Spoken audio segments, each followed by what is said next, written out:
चलिए अब नोट कर ही दिया है। अब यहां से हम आगे बढ़ते हैं।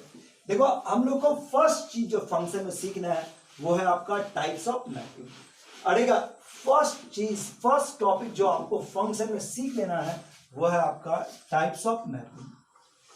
देखिए सर जी, पहला जो चीज आपको सीखना है वो है types of mapping. First word जो आपको सीखना है वो है टाइप्स ऑफ मैपिंग। मैपिंग का अलग अलग टाइप। अड़ेगा फर्स्ट वर्ड जो आपको सीखना है वो है आपका टाइप्स ऑफ मैपिंग। तो मैपिंग का 3 टाइप, इंजेक्टिव, सरजेक्टिव, बाइजेक्टिव। मैपिंग 3 तरह का हो सकता है, इंजेक्टिव, सरजेक्टिव, बाइजेक्टिव। ठीक है, तो एक एक करते हुए शुरुआत करें। अड़ेगा इंजेक्टिव, सरजेक्टिव, बाइजेक्टिव। तो अब देखते हैं। सबसे पहला first word injective. Injective mapping. Injective, injective किसको कहेंगे? इसी का कॉमन नाम है 1-1 मैपिंग। 1-1 मैपिंग, ठीक बस वैसा मैपिंग, ठीक बस जिसमें प्रत्येक एलिमेंट का केवल और एक बने बी के सारे एलिमेंट का, सॉरी किसी भी एलिमेंट का एक से ज्यादा प्रीमेज ना हो। इमेज तो हो ही नहीं सकता है, एक से ज्यादा इमेज तो फंक्शन नहीं है, लेकिन प्रीमेज तो हो सकता है। लेकिन कह सकते हैं 1-1 मैपिंग, मतलब वैसा मैपिंग जिसमें बी के एलिमेंट्स का, मतलब किसी भी एलिमेंट का एक से ज्यादा प्रीमेज ना हो। मतलब no any element of set B have more than one pre image. किसी भी एलिमेंट का एक से ज्यादा प्री इमेज ना हो। No element of set B have more than one pre image. Set B के किसी भी एलिमेंट का एक से ज्यादा प्री इमेज ना हो। No any element of set B have more than one pre image. देखो ऐसा फेल हो सकता है, ये ए और B, this is A B C, यहां पर 1 2 3 ऐसा देख सकता है। इसका किसी भी एलिमेंट का एक से ज्यादा प्रीमेज नहीं है, सबका प्रीमेज एक 1 का प्रीमेज ए, 2 का प्रीमेज बी, 3 का प्रीमेज सी, बस सिंगल। ठीक है, या ऐसा भी हो सकता है, this is A B C 1 2 3 4 5 6। ये देखो, मतलब ये क्या दिखाने की कोशिश करें कि बी में खाली, ए में तो खाली रह ही नहीं सकता है, बी में खाली नहीं भी रह सकता है, रह भी सकता है। इससे मतलब नहीं है कि बी का सब एलिमेंट का है कि नहीं, बस यही शर्त है कि किसी भी एलिमेंट का एक से ज्यादा प्रीमेज ना हो। No any element of set B have more than one preimage. किसी भी एलिमेंट का एक से ज्यादा प्रीमेज ना हो, सबका एक एक प्रीमेज हो। No any element of set B have more than one preimage. किसी भी एलिमेंट का एक से ज्यादा प्रीमेज ना हो। ठीक, बस बी में खाली रहे या मत रहे, जैसे खाली है नहीं, बी में खाली रहे या मत रहे, इससे फर्क नहीं पड़ता है, लेकिन किसी का भी एक से ज्यादा लिंक नहीं होना चाहिए। यह है आपका इंजेक्टिव। इसी का उल्टा सेकंड लिखो, नॉट इंजेक्टिव। लिख के चलना, फर्स्ट लिख लेते ना, फर्स्ट लिखा ना, अब सेकंड लिख रहे हैं नॉट इंजेक्टिव। इसका कॉमन नाम है मेनी वन। इसमें बोला किसी का भी नहीं हो सकता, तो इसका उल्टा क्या होगा? कम से कम एक तो जरूर होगा। मतलब at least one element of set B have more than one preimage. सबका हो जाए, मतलब कम से कम एक तो ऐसा जरूर होना चाहिए जिसका एक से ज्यादा प्रीमेज हो। ठीक, बस देखो जैसे ये बी में खाली बचे या मत बचे, लेकिन एक ऐसा एलिमेंट बी में ऐसा जरूर होना चाहिए, कम से कम एक से ज्यादा भी हो सकता है, लेकिन कम से कम एक एलिमेंट ऐसा जरूर होना चाहिए जिसका एक से ज्यादा प्रीमेज हो। इसी तरह से ये देखो, इसमें भी तुम्हारे पास क्या है, बी में खाली बच गया है। ये देखो हम दिखा रहे हैं, बी में बहुत सारा खाली बचा हुआ है, अरे बस, लेकिन कम से कम एक ऐसा एलिमेंट है जिसका एक से ज्यादा प्रीमेज मौजूद है। अगर एक से ज्यादा प्रीमेज ना हो तो इंजेक्टिव, हो जाए तो नॉट इंजेक्टिव हो जाएगा। इसको भी नोट कर लो, यह आपका टाइप्स ऑफ मैपिंग। ठीक है, ये आपका टाइप्स ऑफ मैपिंग। इसके बाद आइए दूसरा टाइप है, तीसरा टाइप है सरजेक्टिव। अड़ेगा सरजेक्टिव, ये आपका अगला टाइप है सरजेक्टिव मैपिंग। सरजेक्टिव मैपिंग का दूसरा नाम है ऑन्टो मैपिंग। ऑन्टो मैपिंग, ठीक है बस, ऑन्टो मैपिंग। अब ये क्या है, देखो इसमें तुम्हारे पास क्या है कि एलिमेंट्स का एक से ज्यादा प्रीमेज हो या सिंगल प्रीमेज, इससे मतलब नहीं, बस बी में कोई खाली नहीं बचना चाहिए। मतलब बी के प्रत्येक एलिमेंट का कोई ना कोई प्रीमेज होना जरूरी है, एक हो या एक से ज्यादा हो मतलब नहीं, लेकिन होना जरूरी है। ठीक है बात। अब ये लिखे every element of set, every element of set B, every element of set B must have pre-image. Every element of set B must have pre-image. अटेगा pre-image, एक हो या एक से ज्यादा हो फर्क नहीं पड़ता, लेकिन होना जरूरी है। Every element of set B must have pre-image. Set B के प्रत्येक एलिमेंट का प्री इमेज होना जरूरी है। Every element of set B must have pre image, सारे एलिमेंट का प्री इमेज होना जरूरी है, चाहे वो 1 1 हो या मेनी 1 हो, लेकिन होना जरूरी है। ये देखो सबका एक तो प्री इमेज है, ठीक बस, सबका एक प्री इमेज है। This is A B C, this is 1 2, ये आपका मेनी 1 है, ये 1 1 है या मेनी 1 है, लेकिन बस इतना ही है कि बी में भी कोई खाली नहीं बचना चाहिए। ए तो खाली रह ही नहीं सकता है, बी में भी कोई खाली नहीं बचना चाहिए। Every element of set B have pre image. बस ये आपका सर्जेक्टिव या ऑन्टो मैपिंग। ठीक है, अब अगला बढ़ते हैं फोर्थ, नॉट सर्जेक्टिव। फोर्थ है नॉट सर्जेक्टिव, इसका दूसरा नाम है इंटो मैपिंग। क्या मतलब होगा कि कम से कम एक एलिमेंट ऐसा जरूर हो जिसका प्री इमेज नहीं है। कम से कम एक एलिमेंट ऐसा जरूर जिसका प्री इमेज नहीं है। तो हम क्या लिखे, at least one element of set B, at least one element of set B have no any pre image, have no any pre image. Set B में कम से कम एक एलिमेंट ऐसा जरूर होना चाहिए जिसका प्री इमेज ना हो।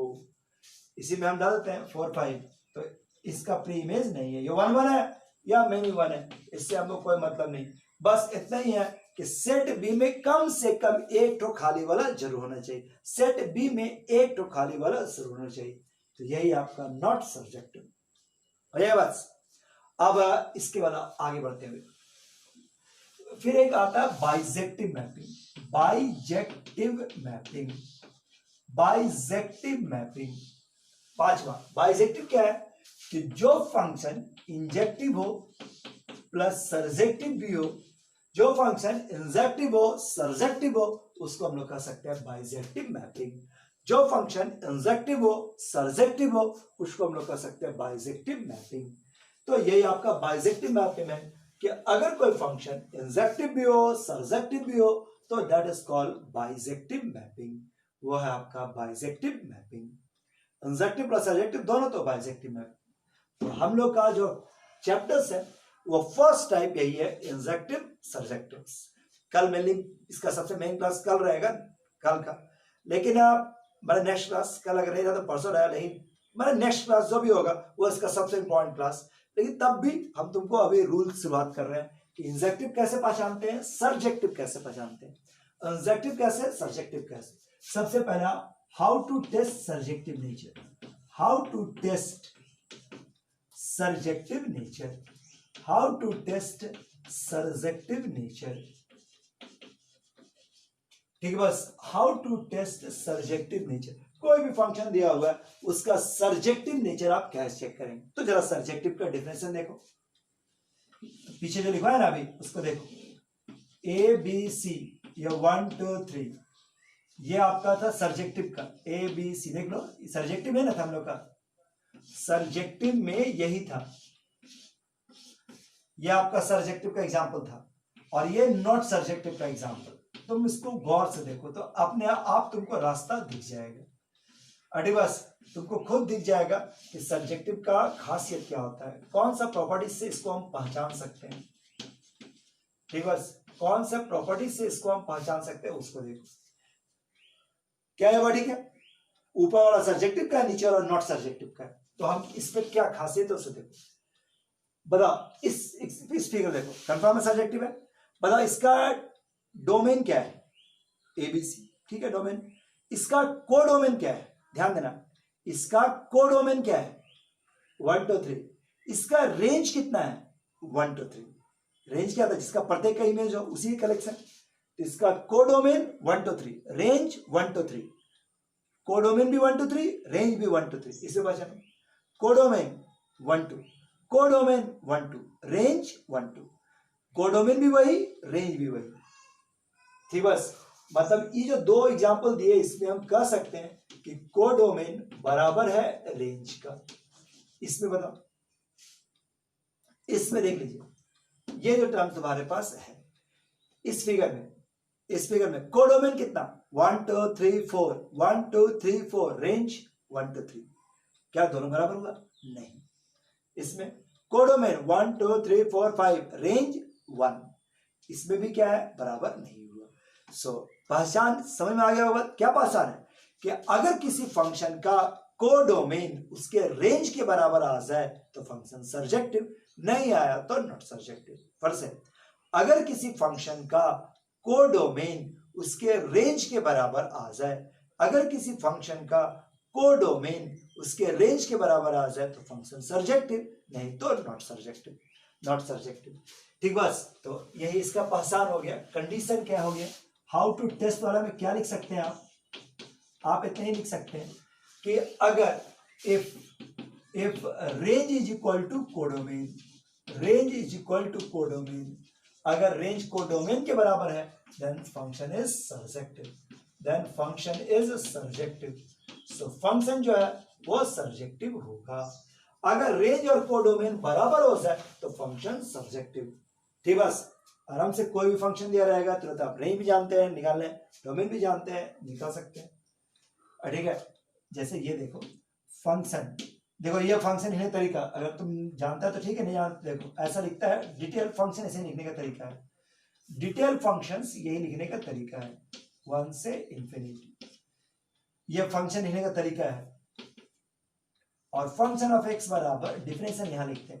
हम लोग केवल अभी तक नहीं जानते थे ना, पूरा डिटेल फंक्शन लिखने का यही तरीका है। ये जो वर्ड होता है वो डोमेन, ये होता है कोडोमेन, और ये आपका फंक्शंस, ये डोमेन ये कोडोमेन, कहीं पे ऐसा लिखा हुआ है हम कंफर्म है, ये डोमेन ये कोडोमेन और ये आपका फंक्शंस। तो अभी जो हम लोग का 12 लेवल में जो क्वेश्चन आएगा उस पर डोमेन ऑलरेडी मालूम है, कोडोमेन ऑलरेडी मालूम है, देख के पता चल जाएगा। केवल आपका काम क्या रहेगा, रेंज निकाल देना। अगर वो रेंज कोडोमेन के बराबर हुआ तो सर्जेक्टिव, नहीं तो नॉट सर्जेक्टिव। यहां बताओ डोमेन कितना है, डोमेन है -इंफिनिटी से इंफिनिटी, कोडोमेन कितना है 1 से इंफिनिटी। रेंज निकालो, कॉमन सेंस से निकाल लो अच्छा रहेगा। रेंज कॉमन सेंस में क्या, डायरेक्ट बढ़ा दो एक्स की जगह पर डोमेन, -इंफिनिटी से इंफिनिटी का होल स्क्वायर प्लस 1। हम लोग पीछे से प्रैक्टिस किए थे कि इसका वैल्यू क्या आता है 0 से इंफिनिटी, 1 जोड़ दीजिएगा, सो 1 से इंफिनिटी। तो देख सकते हैं रेंज भी वही आ गया जो कोडोमेन है, range is equal to codomain. So range और कोडोमेन कैसा आया, बराबर। रेंज और कोडोमेन आपका बराबर आ गया, range is equal to codomain, so surjective. So function is surjective, function is surjective. इसका प्रैक्टिस कल करवाएंगे, लेकिन बोलो इतना बात समझ में आ गया। तो आपका रेंज निकालना आपका काम है, रेंज निकाल दीजिए। अगर वो कोडोमेन के बराबर आ गया तो फंक्शन सर्जेक्टिव, नहीं आया तो नॉट सर्जेक्टिव। बस इतना ही खासियत रहेगा डोमेन और रेंज में। ठीक है, अब एक तो इंजेक्टिव नेचर निकाल के आज का टॉपिक खत्म करते हैं। How to test injective nature, how to test injective nature, how to test injective nature.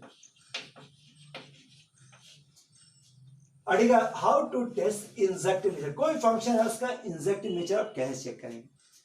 ठीक है, मतलब सभी का कोडोमेन माने सभी का प्री इमेज होना ही चाहिए। इसको बनाने के लिए क्या होता है, लेट fx1 बराबर fx2, लेट fx1 बराबर fx2 लेकर चलेंगे, स्टार्ट करेंगे fx1 बराबर fx2, थोड़ा सिंप्लीफाई करेंगे, सॉल्व करेंगे और x1 का वैल्यू निकालेंगे x2 के टर्म में। अगर x1 बराबर x2 ओनली, केवल x1 बराबर x2 आ जाए, x1 बराबर x2 ओनली, दूसरा कुछ नहीं आए, केवल x1 बराबर x2 आ जाए, x1 बराबर x2 तो 100% आना है, लेकिन इसके अलावा और कुछ मत आए, देन इंजेक्टिव, देन इंजेक्टिव, तब ये फंक्शन कैसा होगा, इंजेक्टिव। लेकिन अगर इसके एडिशनल भी आ जाए तो नॉट इंजेक्टिव, नॉट इंजेक्टिव, यही है इंजेक्टिव और नॉट इंजेक्टिव। एक एग्जांपल से देखो, इसका भी प्रैक्टिस कल करेंगे, लेकिन ये देखो functions, functions natural to natural, ये लिखा हुआ है, ये डोमेन, ये कोडोमेन, fx बराबर, मान लो ऐसा लिखा हुआ है, fx बराबर 10 3x प्लस 2, और चेक कीजिए ये इंजेक्टिव है या नहीं, fx, तो हम लोग का प्रोसेस क्या होगा, लेट fx1 बराबर fx2, ये लेके स्टार्ट करेंगे। अब 3x1 प्लस 2 बराबर 3x2 प्लस 2, ये लेके स्टार्ट किया, 2 और 2 कैंसिल, x1 बराबर क्या आ गया, x2, x1 बराबर x2, x1 बराबर x2, x1 और x2 आपस में बराबर होकर रह गया, और कुछ नहीं आया, बस x1 और x2 आ गया, सो इंजेक्टिव। अगर और भी कुछ आ गया होता तो not injective, so not injective, बस इतने ही आसान है इंजेक्टिव। ठीक है, इसका हम लोग प्रैक्टिस कल करते हैं। बोलो यहां तक बात समझ में आ गया, समझने में कोई दिक्कत, अच्छा टॉपिक है ना, ठीक है। आप आज का होमवर्क में यही कीजिएगा कि एक्सरसाइज 2 जो आपका इस पर बेस्ट है, फंक्शन का पहला चैप्टर है, 2 ही चैप्टर रखे, फंक्शन का 2 चैप्टर 2 और 3, तो एक्सरसाइज 2 में जितना भी क्वेश्चन है उसका रेंज निकालिएगा रफ में, फेयर कॉपी में नहीं, रफ कॉपी में उसका रेंज निकाल लीजिएगा। ठीक है, थैंक यू।